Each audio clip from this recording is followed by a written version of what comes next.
lead us in the pledge. Go make a pledge.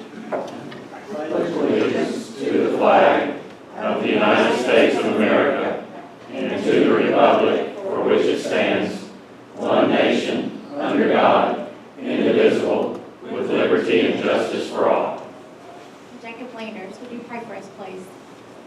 Dear gracious and Heavenly Father, Lord, thank you for bringing us all here safely today, Lord, and just be with those who lost power over the past week. Lord, thank you for this food. Bless this food for the nourishment of our bodies. Lord, help us to focus on our community and service to others. In Jesus' name I pray. Amen. Okay. I'm going to try something on your memory this morning. Afternoon by now, I guess. You all know the song, The More We Get Together. No. It repeats itself over and over again. So any fool can get it.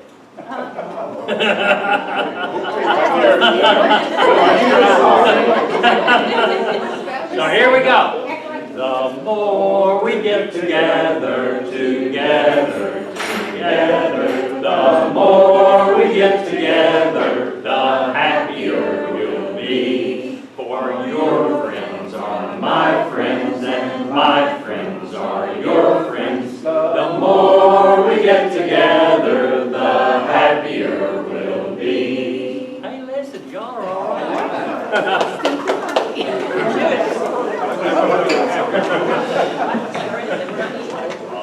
Okay, that wasn't nearly as bad as I thought it was going to be.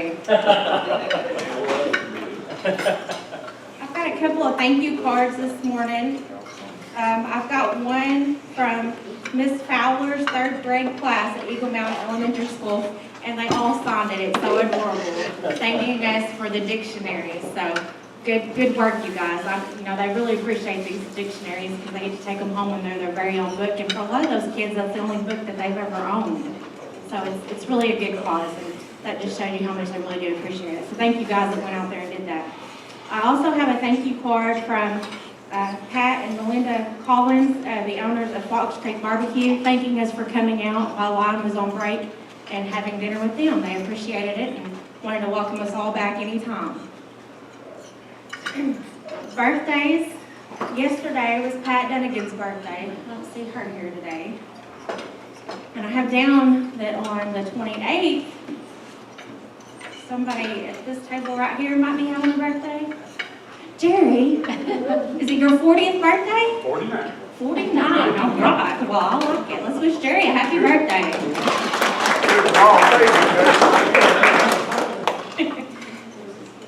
Okay, I don't see Steve Martin with us today. As you all know, his mother passed away last week. I haven't spoken with him in the last couple of days, but please continue to remember him and his family in your prayers during this difficult time. And we may get a report from Kurt, but also please remember John Peake and his wife that's in the hospital in Little Rock. I don't see Johnny, so you're all safe again because I have no jokes for you. Kurt, do you want to go ahead and give the Secretary's report, please? Count 26 Rotary is here today. Yes, please remember John Peake, since his wife had her stroke right before Christmas. And what I told everybody last week, I'll repeat again, and that is that I'm told one of the best things you can probably do for him is get a hold of him and see if you can take him supper one night, or take him out to supper, or something like that, because I'm told he's come back here every night, going down to Little Rock every day. So at least get a hold of him, let him know you're thinking of him, and if you can do that, please do. I counted 3 guests around the room today, 2 from the high school. I take it. Stand up and introduce yourself. Hello, my name is Kate Sanders. I'm a senior at Batesville High School. Welcome. I'm Madison Stamen. I'm also a senior at Batesville High School. Glad to have you. And one former member who's here today as a guest. You might want to introduce yourself again. Okay. Don't make me do it. Who are you? I'm Josh Young. I graduated last year, so good to be back and look forward to the program. Okay, for any of the end, do you guys have anything we need to discuss? Just to mention scholarships in the RILA. Scholarships in the RILA. Those applications are out for the seniors now. and then the ride we looking for students who want to go to the camp. It'll be April the 15th, 16th, 17th, something like that. We're going to have that. And also, I was talking with Deanna this morning, don't get excited people, but we need to start planning a new highway, another highway cleanup soon. And there's Valentine's cards being passed around that we need to Yes, sign. ma'am. Thank you for remembering. Okay, On the there's- red, on the table here. Nelson has them all hoarded up. I see them. He's got a whole stack of them right beside him. Yeah, I'm starting to work on it right now. Okay, Ken, have you got anything we need to discuss today? Just a reminder to get your Rotary dues in. A number of you have paid already, but some still haven't. All right. Our door greeter today was Brenda Henley, so we thank you, Brenda, for being the door greeter. And I don't see Mark here today, but next week is Mark House. Okay, just a couple of quick reminders. This Wednesday is the Chamber of Business Expo.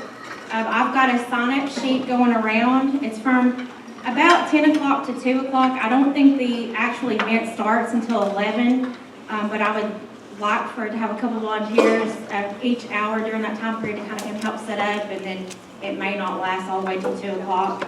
But if you don't mind, if you have an hour free during your lunch, or you're not doing anything that day, if you don't mind, please sign up and help me out so that I'm not there by my little old sales all day. Membership drive starts next Monday, the 1st, February 1st. It's going to go for 12 weeks through April the 18th. Team 1 and 2, if your last name is A through L, you're on Mark House's team. If your last name is M through Z, you're on Penny's team. You get 1 point per guest, no matter who they are that you bring. You get 3 points for that guest if they represent a business or organization that is not currently a member of Rotary here.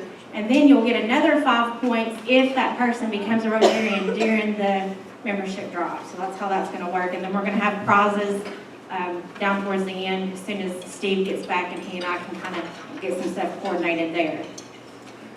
The District Foundation Banquet is next Friday night, February the 5th. I need to know by 5 o'clock today if you want to go. I still have a couple of slots open. So if you want to go, I need to know today. Let me know. The yard sale is coming up in April. We need you guys to kind of start putting back as your spring cleaning, putting back your items and saving your Walmart bags for us, if you don't mind. Okay, Donna, I'll let you introduce your guest. Today, we have Nikki Penn. She has been a licensed marriage and family therapist and licensed professional counselor for over 15 years. She also does business consultation, helping employers increase employee satisfaction, productivity, and retention. When Nikki isn't counseling, consulting, or doing public speaking, she enjoys a variety of activities with her husband, including traveling, spending time with family, and playing with their dog Titus. Nikki Penn.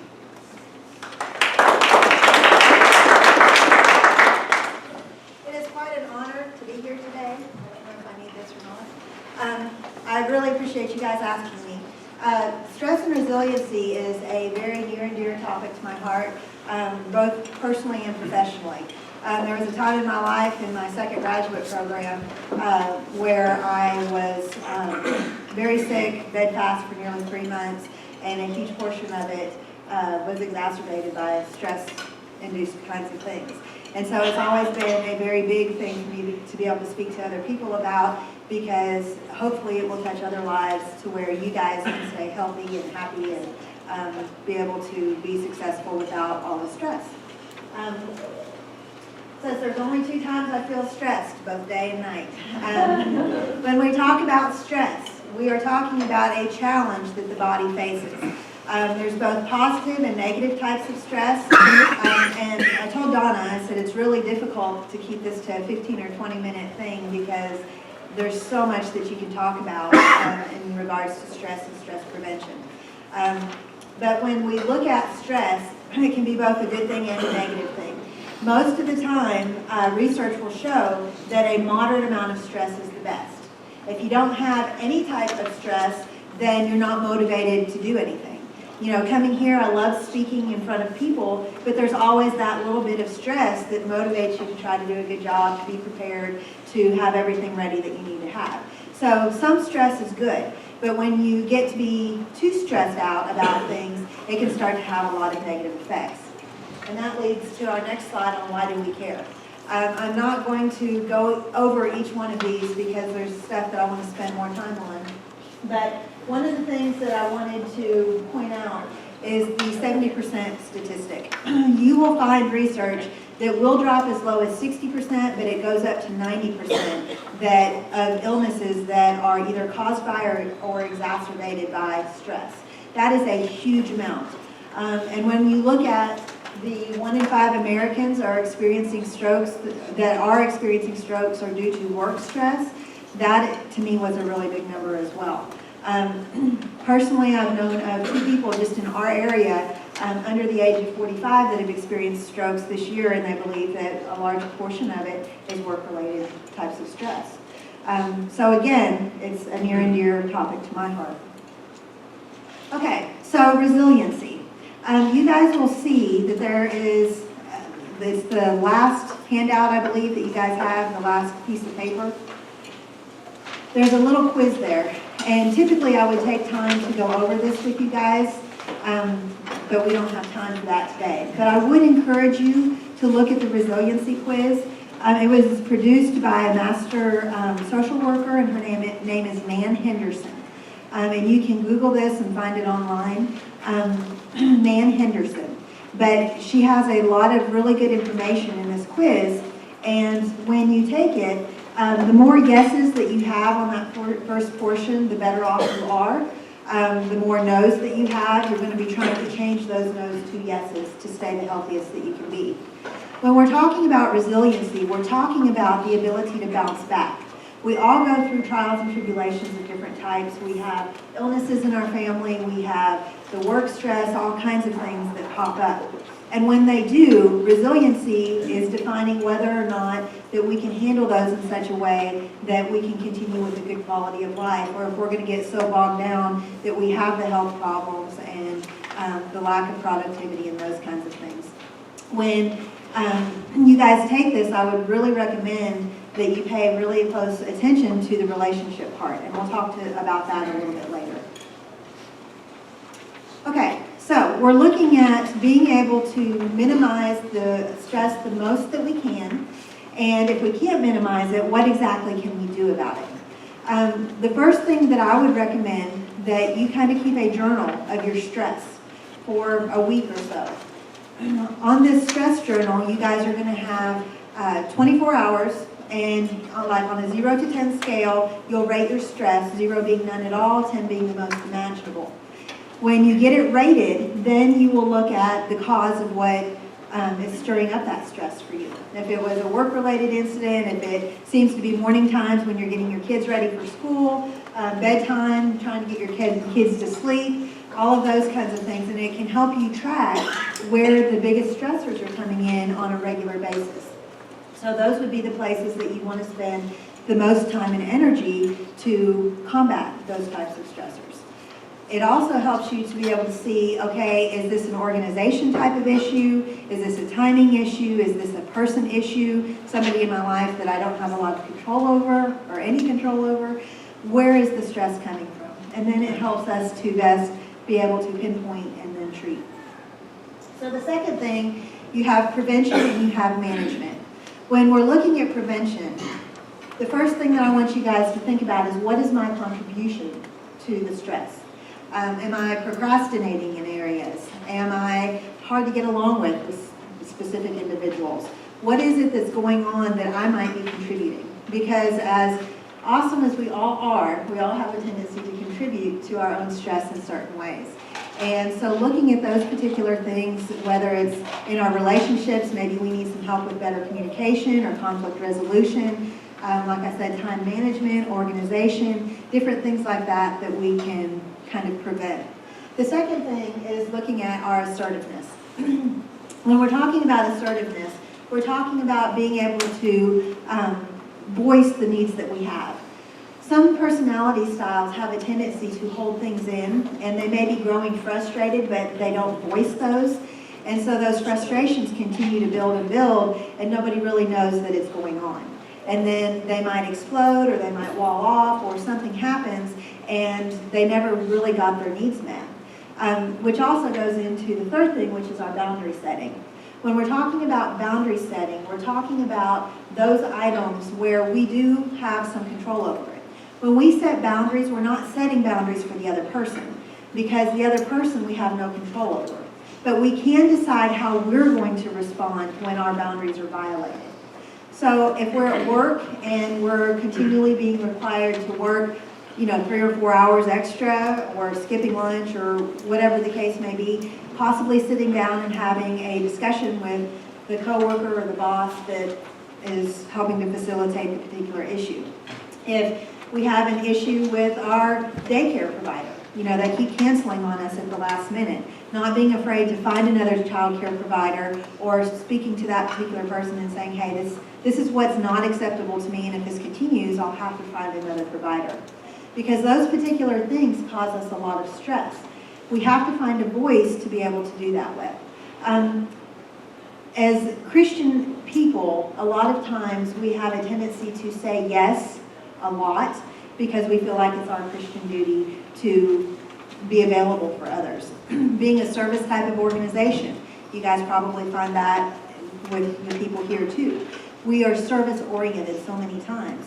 And sometimes we can say yes so many times within our day or within our week that we can't possibly get everything accomplished. Or if we do, we're missing out on some of the great opportunities that we have with our relationships.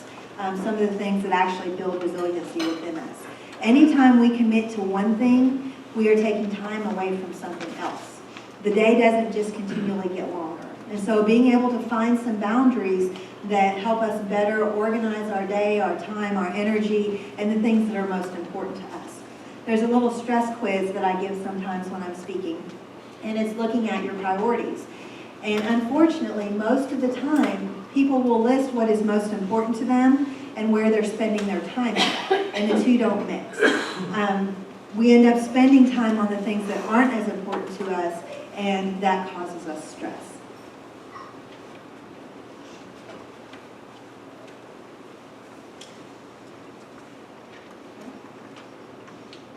There we go. Okay, so the next thing we're looking at is managing our stress. We could spend forever on this because there's so many awesome things that we can do. When we're looking at stress management, one of the best things that people can do is deep breathing. And I know that probably sounds corny to most people who don't practice it, but when we do the accurate types of deep breathing, it truly can lower the cortisol or the stress hormone within your system. It can raise the oxygen level, which helps your brain think better. Because when we're really stressed, we have a tendency to lose focus. We have a tendency to lose our concentration as far as decision making and things go. And so being able to do some of that deep breathing can actually benefit us. Now, when we're looking at stress, you're looking at the sympathetic nervous system being activated. And we could spend a lot of time there as well too, but the big thing I want you guys to know with that is when we're looking at the sympathetic nervous system, that's the thing that gets kicked in, like if you were to be mugged out in the parking lot, or if you were going to give a presentation and presentations are not your forte. The sympathetic nervous system, in order for you to not be overwhelmed with stress, it has to be balanced by the parasympathetic nervous system. So when we're looking at deep breathing, the deep breathing has a tendency to swap the nervous systems.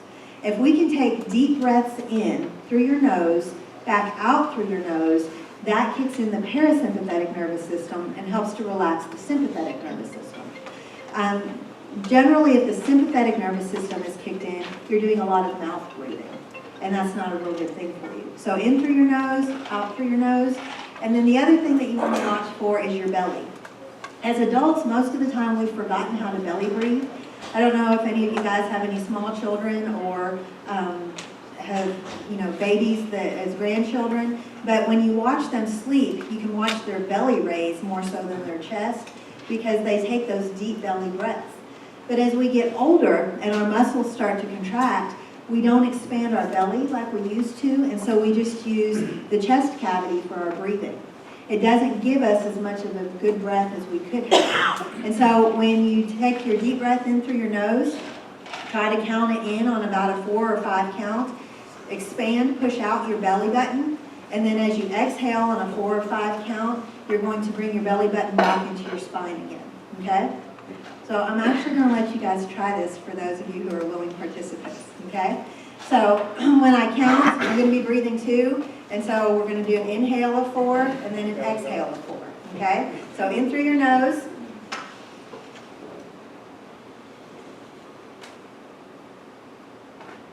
Okay, make sure when you're doing that, it's your belly that's going out. If you felt your shoulders rise a lot, you were using more of your chest cavity than your stomach, okay?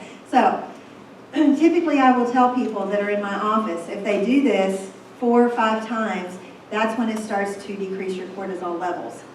Now, if you do it a lot to start with and you're not used to it, it can actually make you a little bit lightheaded because you've got so much oxygen coming in. So you want to be sitting down or just do it 2 or 3 times to start. Then the goal is to move it up to about an 8 to 10 second count on each of your breaths, about 4 or 5 times. Now the great thing with the breathing is you can do it anywhere, anytime. Nobody's probably even going to notice that you're doing it, and it does not require any relocation or anything like that. So that's pretty awesome. And you would be totally surprised probably how many people say that it truly does work. Okay, the brain break. There's 2 ways to do this. A physical break, like getting up, walking around your desk, walking around the building, actually getting yourself out of your premises that's causing the stress. The other thing is a creative imagery, where you don't actually leave, but you can take 30 to 45 seconds to think about something that is enjoyable, peaceful, a place that you can imagine. I've got a little place at St. Thomas that I go to in my mind sometimes. Gorgeous palm trees, ocean, and everybody has something that they can imagine, and it can be real or it can be imaginary, but a place that represents total peace. Research shows that when you allow your brain to go to a place like that, it changes how your whole body feels. Typically, we'll do a little exercise. Do we have time for like 45 seconds? Okay, I want you guys to think about for just a second the best possible thing that could ever happen to you. May have already happened, or it may be something you're looking forward to. And if we can have somebody that would volunteer what that would be, it would be awesome. Best possible thing.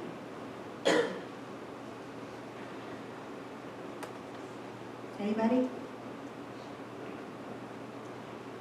Tomorrow's top results today. Okay.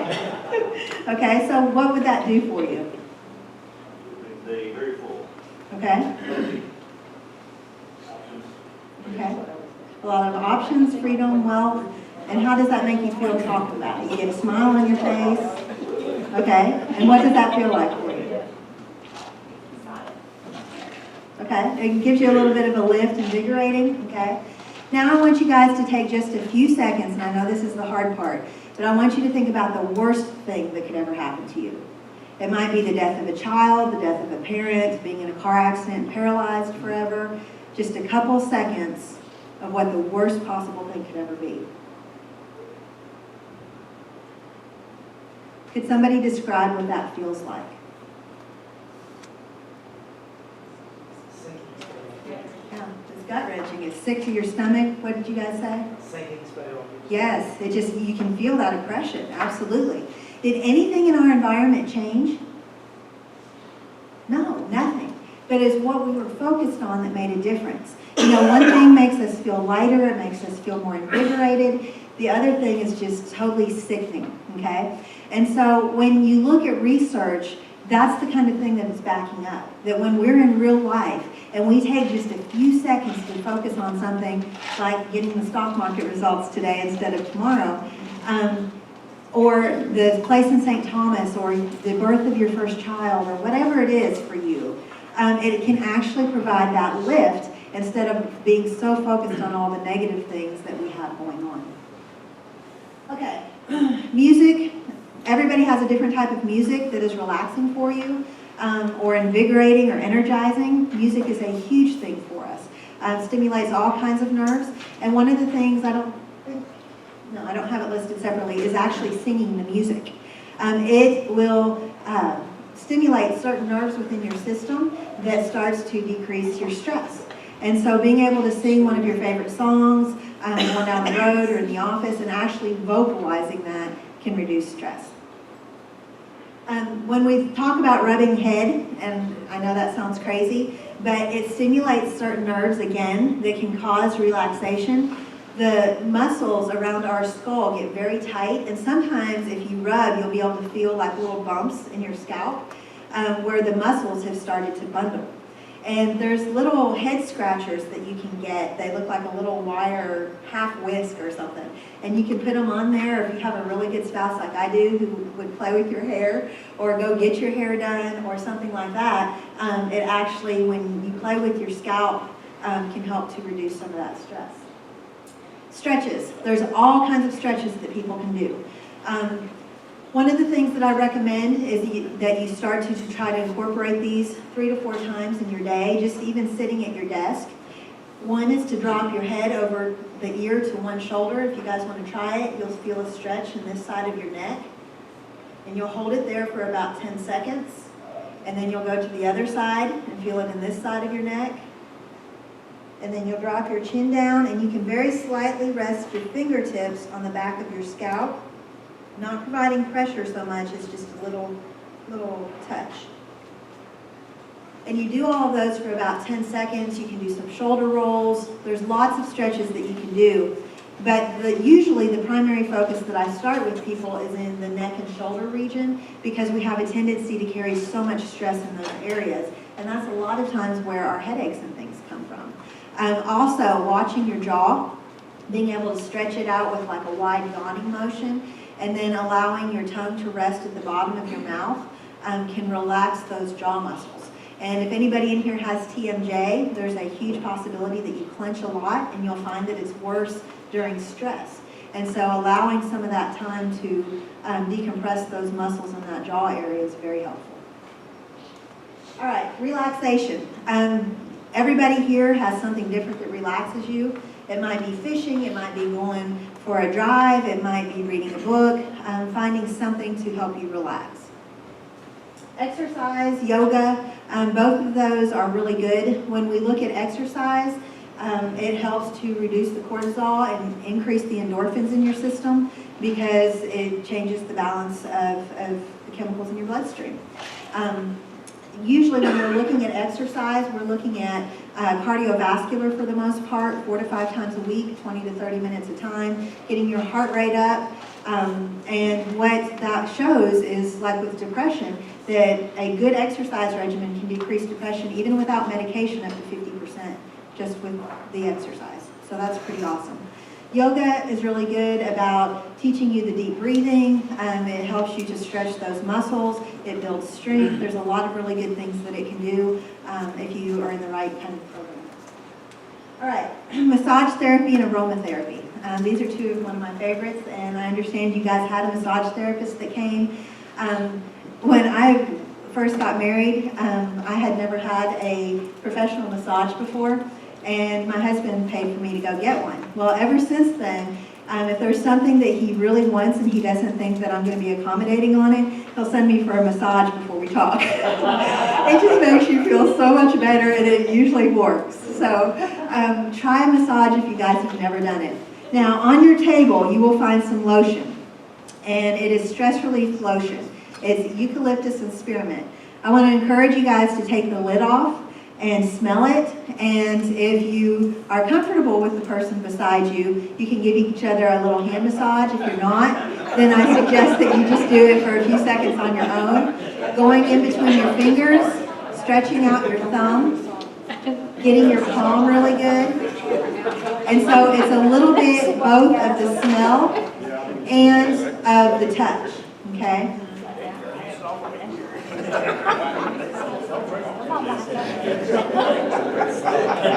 Now you can get really expensive aromatherapy like essential oils, This is just a little thing from Bath and Body, but most people find that it really is a relaxing smell. In my office, this is what I use this scent in my bathroom for the hand wash.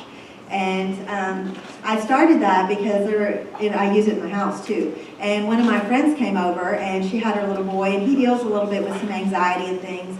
And after he left my house, he told his mom, he said, "Mom," he said, "I know why Miss Nikki's relaxed all the time." And she said, "Why is that?" He said, "Because her hand soap smells so good." It does, doesn't it? Yeah.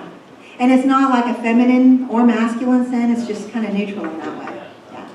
Yeah. So that's aromatherapy. One other thing that I would say just very quickly, both with massage and aromatherapy, if it's done appropriately, it has actually been shown to lengthen your height by about 1/4 of an inch. And that's because it relaxes your muscles when you get into this, and it can lengthen to make you a little bit taller for a short period of time. Okay, hobbies. Again, spending some time doing some things that you enjoy, so life doesn't seem so mundane all the time or so scheduled and restrictive, but finding a few things that you can enjoy. And sometimes, like if you have a spouse or a child, then it's a 2-for-1 because you get to spend time with the other party and you can do something you enjoy. For some personalities, the alone time is what they enjoy, and that's okay too. Okay, time with people who energize you.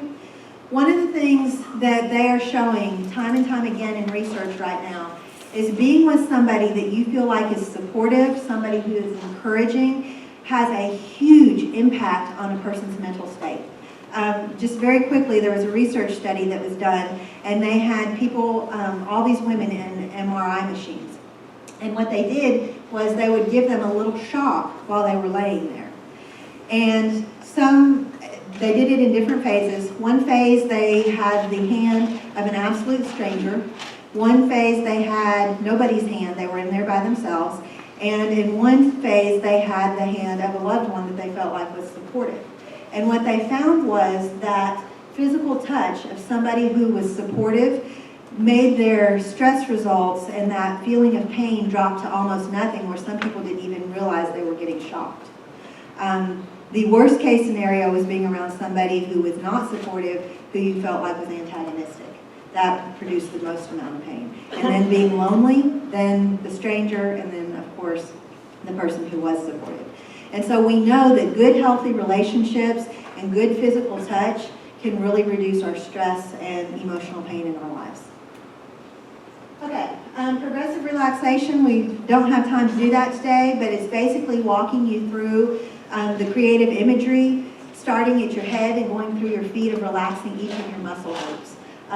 People generally love this because it just totally transforms the cluttered feeling in your brain and just allows you some space to be able to just feel that relaxation. And then healthy eating and sleeping patterns and habits. Sleep is huge. If you're not getting enough sleep, which a lot of stressed people are not, if you're not getting enough sleep, it can double the pain level mentally in your life. And so it takes away your ability to cope, decreases even further that concentration and focus, and so making sure that you're getting enough sleep. That varies. On average, it's 7.5 to 8 hours. Some people need less, some people need more, but that's the average. Okay, this is just a letter, cute little thing I found. It says, "Dear stress, let's break up." Oh, he's one of my healthy attachments, yeah. Anytime you have an animal, and they actually show research more so for males than females, a male who has a dog companion, their stress level is way lower than somebody who does not. And that's more for males than it is females. And probably they think, they don't know this for sure because it's correlational, but what they think is because females have a tendency to have those closer relationships anyways, that they're not in quite as much need. But for men, there's a significant difference. So thank you for bringing that up. I think it's talking about the slide that we talked about. Can't eat it like this. Oh, yeah. Yeah, it says how to handle stress like a dog. If you can't eat it or play with it, then pee on it and walk away.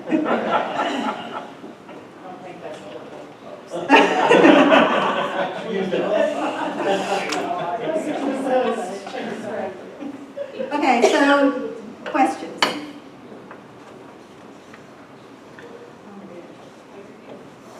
Just briefly, how do you do that? I forgot how you just basically start off by just stressing and relaxing and your muscles just. For the progressive relaxation, it's best if you have some like light music on in the background that kind of keeps you focused. And you can have somebody walk you through it, or if you get good enough at it, you can do yourself. You'll tense every muscle that you have down to your toes, and then you'll take in one of those good belly breaths. And as you exhale, you'll let that relaxation come in. You'll start with your scalp, do your facial muscles, your neck, your shoulders, your arms, your chest, your upper back, lower back, abdomen, hips, all the way down through your toes.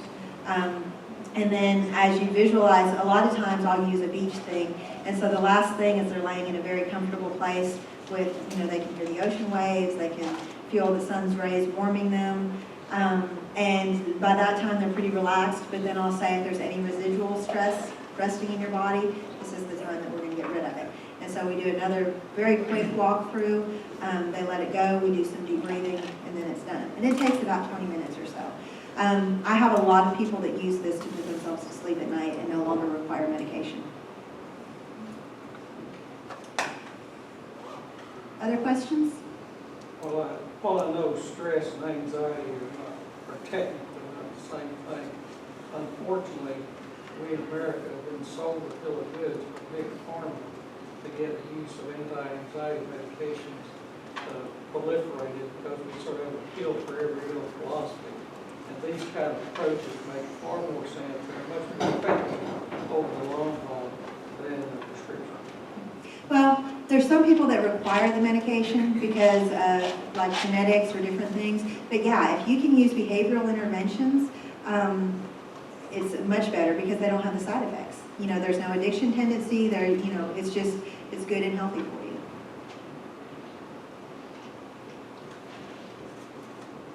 Anybody else? Why do you think that, I think back at the beginning you said that stress levels are higher? Is it because of just more stuff going on, or what is it that's causing it? I think that there is a whole multifaceted answer to that question. Part of it is that we have more going on than we've ever had, considering how Americans' schedules are.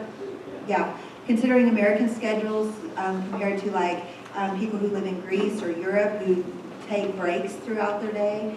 We are rush, rush, rush, rush. Americans suffer more from a lack of sleep than anybody else in the world.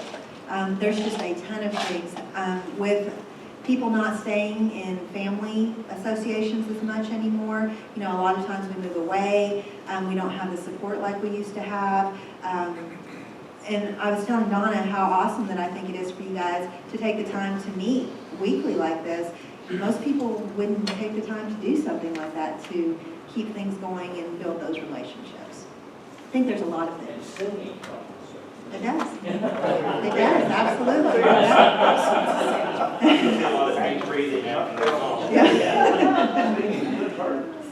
Singing is absolutely good for you, yes. Anything else? I think we allow society way too much to determine what success is for us, instead of determining ourselves what's successful for us, and not letting people just generally in society tell us, you're not successful, you don't make X amount of dollars, you're not successful because you don't drive a certain, all these pressures that are put on us, and we have to stop and say, what, this is my unit, I determine that, and and not let all that get to you, because this, all the time, it's just too much. Right. I was at a conference at the end of this past summer, and they were looking at that with parents, about how so many times we allow society to dictate for us what a healthy environment is for our kids. And so we go 90-0 with our children, making sure they're in every sport, every good club, doing everything that there is to do because that's what society has deemed as healthy. When in reality, when I see kids, it has not been an uncommon thing for me to hear, their dream day is just to have a time off at home with no demands on them. They feel it too. So, anything else? Well, again, thank you guys so much. I appreciate you allowing me to be here.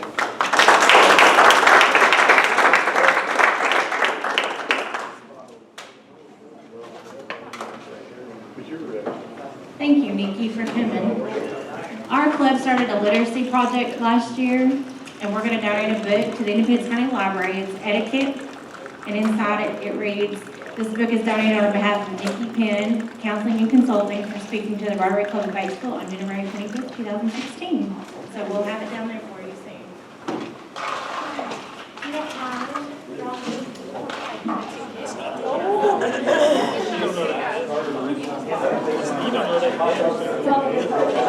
Okay. Just a quick reminder on the, our inclement weather policy. If Batesville School District is closed due to weather, we will not meet. If you signed up to help me out with the expo, it is this Wednesday at UACCB. So if you have any questions about that, just call me. And if you're on the board, if you don't mind, will you come up here real quickly after the meeting? We need to discuss something really fast. And I think that's about it. The winning ticket is 376247. Jerry Road.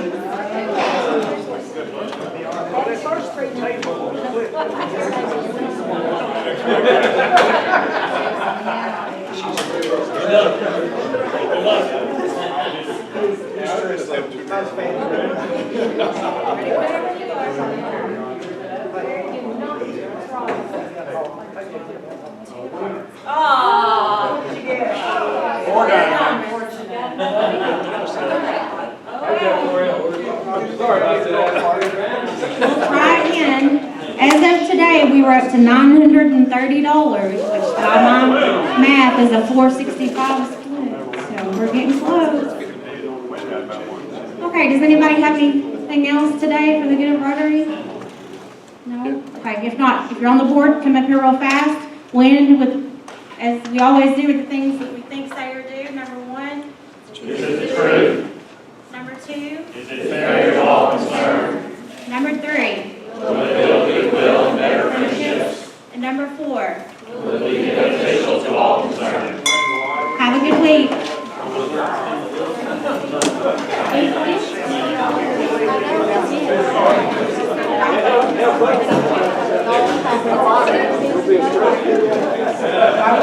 Y'all come back to that now.